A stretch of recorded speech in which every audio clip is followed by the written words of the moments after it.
تو اہل جنت کہیں گے اللہ تو نے ہمارے چہروں کو سفید کر دیا جب لوگوں کے چہرے سیاہ تھے، تو نے ہمیں جہنم کی آگ سے بچا لیا، تو نے ہمیں جنت میں ڈال دیا، تو نے دنیا کی ہر نعمت ہمیں عطا کر دی، اب کس چیز کی کمی رہ گئی؟ نبی صلی اللہ علیہ وسلم نے فرمایا کہ اللہ تعالیٰ پھر نور کے جو پردے ہیں ان کو حکم دیں گے، وہ ہٹ جائیں گے اور اہل جنت اپنے رب کو دیکھیں گے۔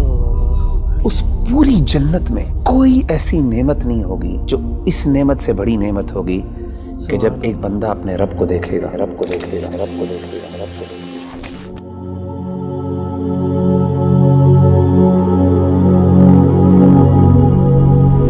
آج کے جو ماڈرن ایشوز ہیں ان میں ون آف دا ٹاپ جو ایشو فیس کرتے ہیں ہم لوگ وہ بد نظری کا ہے کہ کہیں بھی آپ چلے جائیں، کہیں بھی آپ دیکھ لیں، بڑا مشکل ہوتا ہے اپنی نظر کو بچانا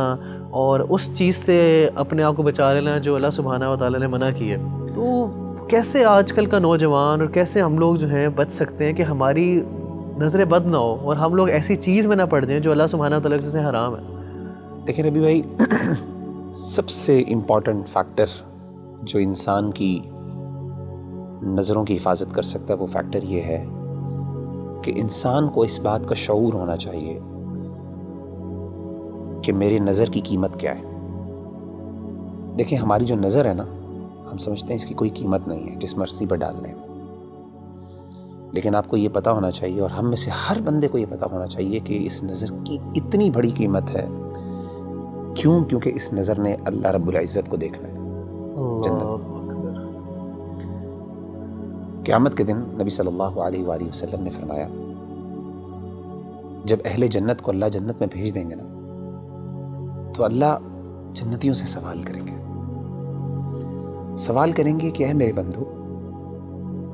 هل تريدون شيئا ازيدكم، کیا تمہیں کوئی چیز اور بھی چاہیے تاکہ میں تمہیں دوں؟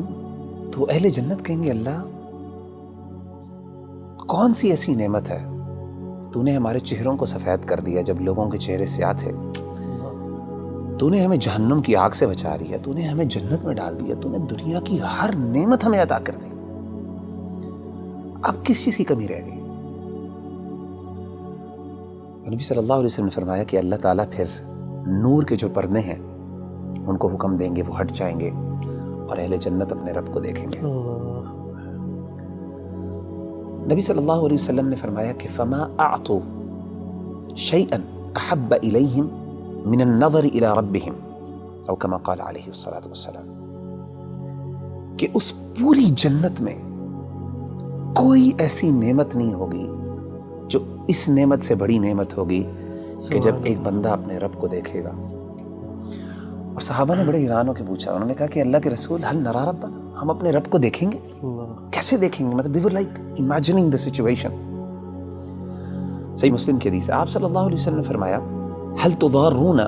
في رؤية القمر ليلة البدر، کیا اندھیری رات میں جب 14ویں کا چاند نکلتا ہے، اندھیرے میں بالکل گھپ اندھیرا ہوتا ہے، اس میں 14ویں کا جب چاند نظر آتا ہے، فل مون جسے ہم کہتے ہیں، کیا آپ کو کبھی مشکل ہوئی ہے اس چاند کو دیکھتے ہوئے؟ اسی طریقے سے آپ نے پوچھا کیا سورج جب بادل نہیں ہوتے تو اس ٹائم سورج دیکھتے ہوئے کوئی مشکل لگتی ہے؟ انہوں نے کہا کہ نہیں، انکم ترون ربکم کذالک، اسی طریقے سے تم اپنے رب کو دیکھو گے۔ سبحان اللہ۔ تو میں سمجھتا ہوں کہ جب انسان کو یہ شعور ہو جائے نا اور اس کو یہ پتہ چل جائے کہ ان نظروں نے اللہ رب العزت کو دیکھنا ہے قیامت کے دن، اور ان کا شرف اور ان کا سٹیٹس اور مقام یہ ہے، تو کوئی بندہ یہ پسند نہیں کرے گا کہ جن نظروں نے اتنی پاکیزہ ذات کو دیکھنا ہے وہ کوئی اللہ معاف کرے گندی چیزوں کو اور گندی فلموں کو اور اللہ کی حرام کردہ چیزوں پہ نظر ڈالنا۔ میں سمجھتا ہوں یہ شعور سب سے زیادہ اہم ہے اور یہ ہمیں اپنے ہمیشہ ذہن میں رکھنا چاہیے۔